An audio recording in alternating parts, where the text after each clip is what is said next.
ನಮಸ್ತೆ, ನಾನು ನಿಮ್ಮ ಪ್ರೀತಿಯ Prema Shankar. Welcome back to another video.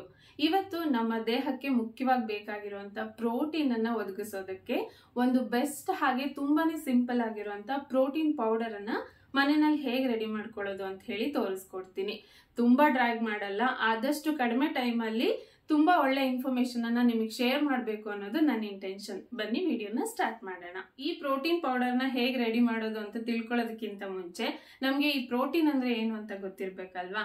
ನಮ್ ದೇಹ ಒಂದು 60% ನಷ್ಟು ನೀರಿನಂಶದಿಂದ ಆಗಿದ್ರೆ ಇನ್ನು 16-20% ಪ್ರೋಟೀನ್ ನಿಂದ ಆಗಿರುತ್ತೆ. ನಮ್ಮ ಸ್ಕಿನ್ನು ಮತ್ತೆ ಹೇರು, ಮಸಲ್ಸ್, ಮೂಳೆಗಳು ಇವೆಲ್ಲ ತಮ್ಮ ಕೆಲಸನ ತಾವು ಕರೆಕ್ಟ್ ಆಗಿ ಮಾಡ್ಬೇಕು ಅಂದ್ರೆ ಪ್ರೋಟೀನ್ ತುಂಬಾ ಮುಖ್ಯವಾಗಿ ಬೇಕು.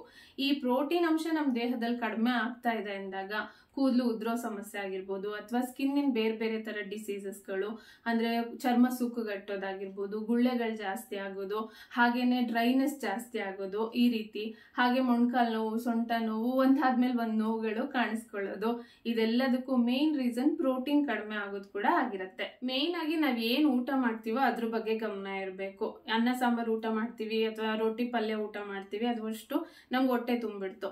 ಅದಿಷ್ಟೇ ಅಲ್ಲ, ರೊಟ್ಟಿ ಪಲ್ಯ ಊಟ ಮಾಡ್ತೀವಿ, ಅದ್ರ ಪಲ್ಯ ಕ್ವಾಂಟಿಟಿ ಎಷ್ಟು ಊಟ ಮಾಡ್ತೀವಿ ಅನ್ನೋದು ಮೇನ್ ಆಗಿರುತ್ತೆ. ಅನ್ನ ಸಾಂಬಾರ್ ಊಟ ಮಾಡ್ತೀವಿ, ಅದರಲ್ಲಿ ಸೈಡ್ ಅಲ್ಲಿ ತರಕಾರಿಗಳನ್ನ ಅಥವಾ ಮೊಳಕೆ ಕಟ್ಟಿದ ಕಾಳುಗಳನ್ನ ನಾವು ಉಪಯೋಗಿಸ್ತಾ ಇದೀವ, ಅದೆಲ್ಲ ಮುಖ್ಯ ಆಗುತ್ತೆ. ಕರೆಕ್ಟ್ ಆಗಿ ವೆಜಿಟೇರಿಯನ್ಸ್ ಗಳಾದ್ರೆ ಮೊಳಕೆ ಕಟ್ಟಿರುವಂತ ಕಾಳುಗಳು, ಹಾಗೆ ಮೊಸರು, ಹಾಲು, ಜೊತೆಗೆ ಪನ್ನೀರು, ಚೀಸು, ಈ ತರದ ಐಟಮ್ಸ್ ಗಳನ್ನ ನಮ್ಮ ಊಟದಲ್ಲಿ ನಾವು ರೆಗ್ಯುಲರ್ ಆಗಿ ಇನ್ಕ್ಲೂಡ್ ಮಾಡ್ಕೋಬೇಕು. ಹಾಗೇನೆ ನಾನ್ ವೆಜಿಟೇರಿಯನ್ಸ್ ಆದ್ರೆ ಚಿಕನ್ನು, ಮಟನ್ನು, ಮೊಟ್ಟೆ ಇಂಥವನ್ನೆಲ್ಲ, ಫಿಶು, ಇದೆಲ್ಲದನ್ನು ಕೂಡ ಇನ್ಕ್ಲೂಡ್ ಮಾಡ್ಕೋಬಹುದು. ಅದ್ರ ಜೊತೆಗೆ ಇವತ್ ನಾನ್ ತೋರಿಸ್ತಾ ಇರುವಂತ ಪ್ರೋಟೀನ್ ಪೌಡರ್ ನ ಡೈಲಿ 1 ಚಮಚದಷ್ಟು ನೀವು ಬೆಳಿಗ್ಗೆ ಅಥವಾ ಸಾಯಂಕಾಲ, ಮಧ್ಯಾಹ್ನ ಯಾವುದೋ ಒಂದು ಟೈಮ್ ಅಲ್ಲಿ ತಿನ್ನೋದ್ರಿಂದ ಅಥವಾ ಕುಡಿಯೋದ್ರಿಂದ ಕೂಡ ನಿಮಗೆ ಬಾಡಿನಲ್ಲಿ ಬೇಕಾಗಿರುವಂತ ಪ್ರೋಟೀನ್ ಬ್ಯಾಲೆನ್ಸ್ ಆಗುತ್ತೆ. ಸೊ ಮೇನ್ ಆಗಿ ಡ್ರೈ ಫ್ರೂಟ್ಸ್ ಗಳನ್ನ ನಾವು ರೆಗ್ಯುಲರ್ ಆಗಿ ತಿನ್ನಲ್ಲ ಅಲ್ವಾ, ಈ ರೀತಿ ಮಾಡಿ ಇಟ್ಕೊಂಡ್ವಿ ಅಂದ್ರೆ ಅಟ್ಲೀಸ್ಟ್ ರೆಡಿ ಇರುತ್ತೆ, ಜಸ್ಟ್ ತಗೊಂಡ್ ಬಾಯಲ್ಲಿ ಹಾಕೊಳ್ಳೋದಷ್ಟೇನೆ. ನಮ್ಮೆಲ್ರಿಗೂ ಸಿಂಪಲ್ ಫುಡ್ ಬೇಕಲ್ವಾ, ಸೊ ಇದು ಒಂದು ಬೆಸ್ಟ್ ಆಪ್ಷನ್. ಬನ್ನಿ ಹೇಗೆ ರೆಡಿ ಮಾಡೋದಂತ ನೋಡೋಣ. ನಾನಿಲ್ಲಿ ಒಟ್ಟು 11 ಇಂಗ್ರೀಡಿಯೆಂಟ್ಸ್ನ ಈ ರೀತಿ ರೆಡಿ ಮಾಡಿ ಇಟ್ಟಿದ್ದೀನಿ. ಇದರಲ್ಲಿ ಮೊದಲನೇದು ಮಖಾನ ಅಂದರೆ ಕಮಲದ ಬೀಜ ಅಂತ ಕೂಡ ಕರೀತಾರೆ. ಹಾಗೇನೆ ಆಲ್ಮಂಡ್ಸ್, ಬಾದಾಮು, ಹಾಗೆ ಓಟ್ಸ್ ಅಂತ ಸಿಗುತ್ತೆ, ಇದು ರೋಲ್ಡ್ ಓಟ್ಸು ಅದು, ಹಾಗೇನೆ 1 ಬೌಲಷ್ಟು ಶೇಂಗಾ ಬೀಜನ ತಗೊಂಡಿದ್ದೀನಿ. ಇವು 4 ಒಂದೊಂದು ಬೌಲಷ್ಟು ತಗೊಂಡಿದ್ದೀನಿ. ಈ 4ರ ಜೊತೆಗೆ ಈ ಪ್ಲೇಟಲ್ಲಿ ಇನ್ನು ಉಳಿದಿರೋಂಥ ಸೀಡ್ಸ್ಗಳನ್ನು 2 ಚಮಚದಷ್ಟು ತಗೊಂಡಿದ್ದೀನಿ. ಇದು ವಾಟರ್ಮೆಲನ್ ಅಂದರೆ ಕಲ್ಲಂಗಡಿ ಹಣ್ಣಿನ ಬೀಜ, ಅಗಸೆ ಬೀಜ, ಪಂಪ್ಕಿನ್ ಸೀಡ್ಸ್ ಅಂದರೆ ಕುಂಬಳಕಾಯಿ ಬೀಜ, ಸೂರ್ಯಕಾಂತಿ ಬೀಜ, ಹಾಗೆಯೇ ಚಿಯಾ ಸೀಡ್ಸ್. ಈಗ ನಾನು ತೋರಿಸ್ತಾ ಇರೋದು ತುಂಬ ಚಿಕ್ಕದಾಗಿರುತ್ತೆ ಇದು ಕಾಳು. ಇದು ಬಾಡಿನಲ್ಲಿ ಹೀಟನ್ನು ಕಡಿಮೆ ಮಾಡುತ್ತೆ, ಹೆಲ್ತಿಗೆ ತುಂಬ ಒಳ್ಳೆಯದು.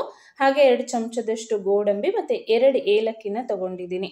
ಇದ್ರ ಜೊತೆಗೆ ವಾಲ್ನಟ್ ಮತ್ತು ಪಿಸ್ತಾನು ಕೂಡ 2 ಚಮಚದಷ್ಟು ತಗೋಬಹುದು. ಯೂಶಲ್ ಆಗಿ ಎಲ್ಲರ ಮನೆಯಲ್ಲೂ ಅವೆರಡು ಇರಲ್ಲ ಅಲ್ವಾ, ಹಾಗಾಗಿ ನಾನು ಅದನ್ನು ಸ್ಕಿಪ್ ಮಾಡಿದ್ದೀನಿ. ನಾನು ಮನೇಲಿ ಮಾಡ್ಕೊಳ್ಳುವಾಗ ಕಂಪಲ್ಸರಿಯಾಗಿ ಅವನ್ನು ಕೂಡ ಹಾಕ್ಕೊಳ್ತೀನಿ. ಈಗ ಇದರಲ್ಲಿ ಎಲ್ಲದನ್ನು ಈ ರೀತಿ ಸಣ್ಣ ಉರಿನಲ್ಲಿ ಇಟ್ಕೊಂಡು ಲೈಟಾಗಿ ಫ್ರೈ ಮಾಡ್ಕೋಬೇಕು. ಆದರೆ ಶೇಂಗಾ ಮತ್ತು ಗೋಡಂಬಿನ ಮಾತ್ರ ಸಪ್ರೇಟಾಗಿ ತೆಗೆದಿಟ್ಕೋಬೇಕು. ಯಾಕೆಂದರೆ ಪೌಡರ್ ಮಾಡುವಾಗ ಅದರಿಂದ ಎಣ್ಣೆ ಅಂಶ ಜಾಸ್ತಿ ಬಿಟ್ಕೊಂಡ್ಬಿಡುತ್ತಲ್ವ, ಪೌಡರ್ ಫುಲ್ ಮೆತ್ತಗಾಗ್ಬಿಡತ್ತೆ. ಹಾಗಾಗಿ ಇನ್ನು ಬೇರೆ ಇರುವಂಥ ಇಂಗ್ರೀಡಿಯೆಂಟ್ಸ್ಗಳನ್ನೆಲ್ಲ ಒಟ್ಟಿಗೆ ಹಾಕಿ ಪೌಡರ್ ಮಾಡಿಕೊಂಡು ಈ ಶೇಂಗಾ ಮತ್ತು ಗೋಡಂಬಿ ಇವೆರಡನ್ನ ಮಾತ್ರ ಸಪ್ರೇಟಾಗಿ ನಾನು ಪೌಡರ್ ಮಾಡ್ಕೊಳ್ತಾ ಇದ್ದೀನಿ. ಲಾಸ್ಟಲ್ಲಿ ಇದೆಲ್ಲದನ್ನು ಮಿಕ್ಸ್ ಮಾಡಿ ಒಂದು ಗ್ಲಾಸ್ ಕಂಟೈನರ್ ಅಥವಾ ಸ್ಟೀಲ್ ಬಾಕ್ಸಲ್ಲಿ ಹಾಕಿ ತೆಗೆದಿಟ್ರೆ ಒಬ್ಬರಿಗೆ ಈಗ ನಾನು ತೋರಿಸಿರೋಂಥ ಕ್ವಾಂಟಿಟಿಯಲ್ಲಿ 2-3 ತಿಂಗಳವರೆಗೂ ಆರಾಮಾಗಿ ಬರುತ್ತೆ. ಮಿಕ್ಸಿಗೆ ಹಾಕುವಾಗ ಕಂಟಿನ್ಯೂಸ್ ಆಗಿ ರನ್ ಮಾಡದೆ ಬಿಟ್ಟು ಬಿಟ್ಟು ರನ್ ಮಾಡಿದ್ರೆ ಈ ರೀತಿ ಕರೆಕ್ಟಾಗಿ ಪೌಡ್ರ್ ಬರುತ್ತೆ. ಕಂಟಿನ್ಯೂಸ್ ಆಗಿ ರನ್ ಮಾಡಿಬಿಟ್ರೆ ಮುದ್ದೆ ಥರ ಆಗಿಬಿಡುತ್ತೆ. ಅದನ್ನು ಒಂದು ಸ್ವಲ್ಪ ಕಾನ್ಷಿಯಸ್ ಆಗಿ ನೋಡ್ಕೊಳ್ಳಿ. ಅದಾದಮೇಲೆ ಒಂದು ಸ್ವಲ್ಪ ತಣ್ಣಗಾದ್ಮೇಲೆ ಈ ರೀತಿ ಒಂದು ಕಂಟೈನರಲ್ಲಿ ಹಾಕಿ ತೆಗೆದಿಟ್ಕೊಳ್ಳಿ. ಈ ಪ್ರೋಟೀನ್ ಪೌಡರ್ನ ಚಿಕ್ಕ ಮಕ್ಕಳಿಗಾದ್ರೆ ಒಂದು 1/2 ಚಮಚದಷ್ಟು ಕೊಟ್ಟರೆ ಸಾಕು, ದೊಡ್ಡವ್ರಿಗಾದ್ರೆ 1 ಚಮಚದಷ್ಟು ಸಾಕಾಗುತ್ತೆ. ಹೇಗೆ ಇದನ್ನ ತಗೊಳ್ಳೋದು ಅಂದರೆ ಬೆಳಿಗ್ಗೆ ಖಾಲಿ ಹೊಟ್ಟೆನಲ್ಲಿ 1 ಲೋಟ ಹಾಲಿನ ಜೊತೆ 1 ಚಮಚದಷ್ಟು ಈ ಪೌಡರ್ನ ಹಾಕೊಳ್ಳಿ, ಅಥವಾ 1 ಲೋಟ ರಾಗಿ ಗಂಜಿ ಮಾಡಿಕೊಂಡು ಅದರಲ್ಲಿ 1 ಸ್ಪೂನ್ ಅಷ್ಟು ಇದನ್ನ ಹಾಕೊಂಡು ಕುಡಿದ್ರು ಕೂಡ ನಡೆಯುತ್ತೆ.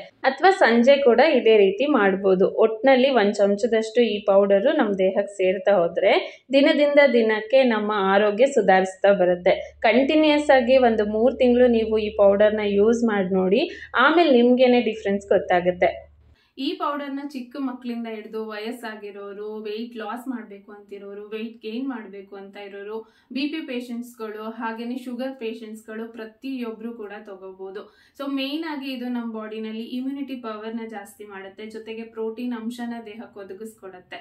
ಇನ್ನು ಶುಗರ್ ಪೇಷಂಟ್ಸ್ಗಳು ಹಾಲಿನ ಜೊತೆ ಅಥವಾ ಗಂಜಿ ಜೊತೆ ಸಕ್ಕರೆ ಬೆಲ್ಲನ ಹಾಕ್ದೇನೆ ಈ ಪೌಡರ್ನ 1 ಚಮಚದಷ್ಟು ಹಾಕೊಂಡು ಮಿಕ್ಸ್ ಮಾಡಿ ಕುಡಿದ್ರೆ ಆಯ್ತು. ಹಾಗೆ ಅತಿ ಆದ್ರೆ ಅಮೃತ ಕೂಡ ವಿಷ ಆಗುತ್ತೆ ಅಂತಾರೆ. ಸೊ ನಾರ್ಮಲ್ ಆಗಿ ಈ ಪೌಡರ್ ಕುಡಿದ್ರೆ ಒಳ್ಳೇದು ಅಂತ ಹೇಳಿ ದಿನಕ್ಕೆ 1 ಚಮಚ ಕುಡಿಯೋದ್ರ ಬದಲು 2 ಅಥವಾ 3 ಚಮಚ ಕುಡಿಯೋದು ಅಥವಾ ಇನ್ನು ಜಾಸ್ತಿ ತಗೊಳ್ಳೋದು ಇದೆಲ್ಲ ಬೇಡ. ಯಾಕೆಂದ್ರೆ ನಮ್ಮ ಬಾಡಿಗೆ ಎಷ್ಟು ಬೇಕೋ ಅಷ್ಟೇ ಕೊಡೋಣ, ಆರೋಗ್ಯವಾಗಿರೋಣ ಅಂತ ಹೇಳ್ತಾ ಇವತ್ತಿನ ಈ ವಿಡಿಯೋನ ಇಲ್ಲಿ ಮುಗಿಸ್ತಾ ಇದ್ದೀನಿ. ಐ ಹೋಪ್ ಇಷ್ಟ ಆಗಿದೆ ಅಂತ ಹೇಳ್ಕೊಡ್ತೀನಿ. ಇಷ್ಟ ಆಗಿದ್ರೆ ಮಿಸ್ ಮಾಡದೆ ವಿಡಿಯೋನ ಲೈಕ್ ಮಾಡಿ, ಹಾಗೆ ಇದೇ ರೀತಿ ಯೂಸ್ಫುಲ್ ಇನ್ಫಾರ್ಮೇಶನ್ಗೋಸ್ಕರ ಚಾನಲ್ ಅನ್ನ ಸಬ್ಸ್ಕ್ರೈಬ್ ಮಾಡ್ಕೊಳ್ಳಿ. Thank you, bye.